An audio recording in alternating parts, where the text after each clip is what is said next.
Okay, so imagine this. It's 2:30 in the morning. You're lying in bed. The house is quiet, your kids are asleep, and then you hear it. A thump coming from above your head, from the ceiling, from the attic. Now, most of us would assume it's a raccoon, maybe a possum, something gross but harmless. But what Tracy from Rock Hill, South Carolina found up there was so much worse than any animal, because it wasn't an animal at all. It was a man she used to date, a man she hadn't been with in over 12 years. And he had been up there, watching her, through a hole in the ceiling vent. Yeah, we're doing this story today. What is going on, everybody? Welcome back to the channel. If you're new here, we cover some of the most wild, bizarre, and honestly terrifying true stories from around the world. And today's story is one that has genuinely stayed with me since I first heard it. This happened back in September 2012 in Rock Hill, South Carolina, and I promise you, by the end of this video, you are going to be looking at your ceiling vents very differently. Let's get into it. So first, let me introduce you to Tracy. She asked the media not to use her last name, and honestly, after what she went through, I completely respect that. Tracy is a single mom of 5 kids. 5, ranging in age from 3 years old all the way up to 20. So this is a woman who is already doing a lot. She's managing a whole household on her own in Rock Hill, South Carolina, a city right on the border of North and South Carolina. Now, Tracy had an ex-boyfriend. They dated for about a year, and they broke up roughly 12 years before this story takes place. Why did they break up? Well, and this is important background, this guy had a history. He was dealing with drug use, and at some point he was convicted for robbing a flower shop.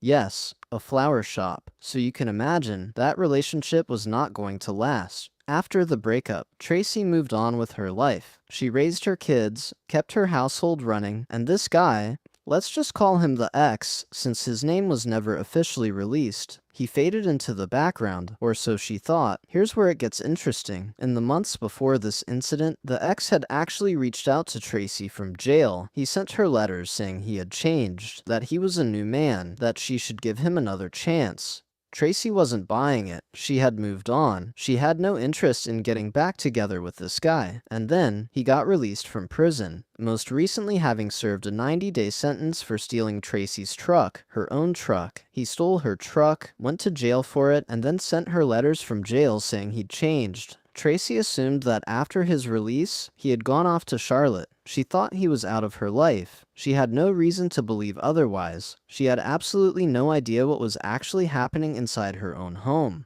Okay, so here's the part that takes a second to process, because when you really think about it, the logistics of this are just insane. At some point after getting out of jail, the ex made his way back to Tracy's house, and somehow, we're still going to get into this, he got inside and made his way up into the attic. Now here's a detail that might explain how he even knew the layout of the house. Tracy mentioned that about a year before all of this, she had let him come over to help install some new doors in her home. So he had been inside relatively recently. He knew the space. He knew where things were. The attic in Tracy's home is only accessible through a door from inside the house, specifically in the hallway that connects her children's bedrooms.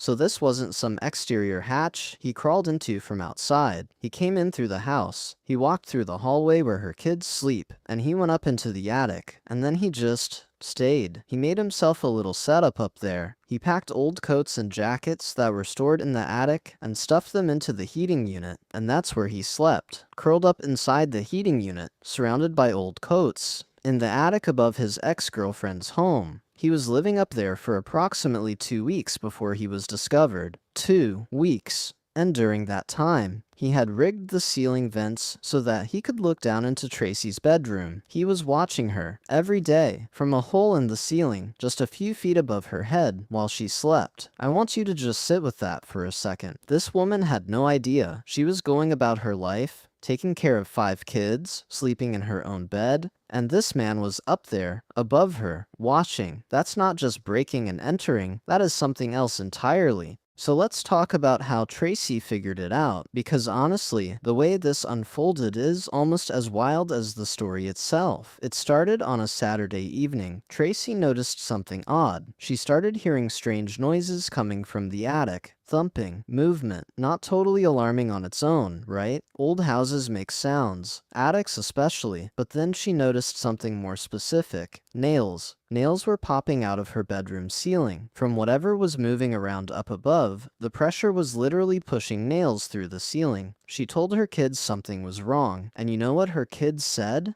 "Mom, you're getting old. You're hearing things. You're crazy." Classic. So Tracy sent her adult sons up to check the attic. They went up, looked around, and didn't find anything obviously wrong. They came back down and told her she was imagining things. But Tracy, and this is the part I love about her, Tracy trusted herself. She said she knows the sounds of her home. She knew something was off. She couldn't shake that feeling. She described it as just knowing that something ain't right. Later that night, as she was sitting in her bed using her laptop, plaster started falling from the ceiling onto her and her bed because of the movement above her, and she heard it again. That bumping, thumping sound. Around 2:30 in the morning, she had had enough. She called her nephew to come and investigate. Her nephew came over, went up into the attic, and walked all the way to the back, to the darkest part, where there was a light that had gone out, and that's where he found him. Tracy's 44-year-old ex-boyfriend, asleep in the heating unit, surrounded by old coats.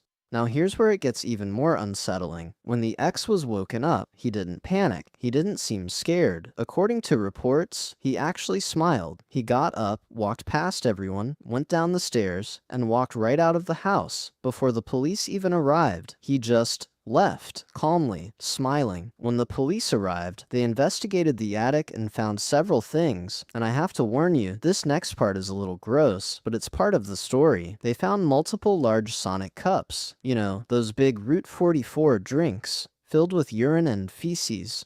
Because obviously, this man could not exactly walk downstairs to use the bathroom without being caught, so he'd been doing his business up there for weeks. Police also confirmed what the nephew had seen. The ceiling vents had been deliberately manipulated so that the ex could see down through them into Tracy's bedroom below. Now, here's where things get even more frustrating. The ex had already run off before police got there. He was officially listed as at large. Authorities put out a description: a black male, 44 years old, 5 feet 6 inches tall, around 170 pounds. But no arrest was made that day. Tracy, understandably, was furious. She told reporters, "I want him charged with it. It could be somebody else he does the same thing to, but she might not be so lucky." Let that sink in. Tracy wasn't just thinking about herself. She was thinking about the next person this man might do this to. She was also grappling with the reality of what had happened in her own home. She said it had her flabbergasted. Especially the part about the ceiling vents. She kept asking, how can you look at someone through an air vent? And honestly, Tracy, we're all asking the same thing. The case drew national media attention almost immediately. ABC News, HuffPost, Yahoo News, local stations. Everyone was covering it because this story hits something really primal in people. Your home is supposed to be your safe place, and the idea that someone could be living inside it without you knowing, secretly watching you, is the kind of thing that makes your skin crawl. I want to take a moment here to talk about what this story actually is, beyond the shocking headlines, because it's easy to frame this as weird news. And yeah, it's bizarre, but at its core, this is a story about stalking and obsession. This man was in jail for stealing Tracy's truck. He was sending her letters from prison trying to get her back. She rejected him, and his response, rather than accepting that, was to secretly move into her home and spy on her. That is stalking behavior. That is dangerous, predatory behavior. And the fact that he walked out of that house smiling says a lot about how he viewed the whole situation. Tracy had broken up with this man for very good reasons. Drug use, criminal history, stealing from her. She had been firm about not wanting him back, and he decided that her no was just an obstacle to get around, not an answer to respect. Stories like this are a reminder that for a lot of people, especially women, the most dangerous person in their lives is not a stranger. It's someone they used to know, someone they used to trust.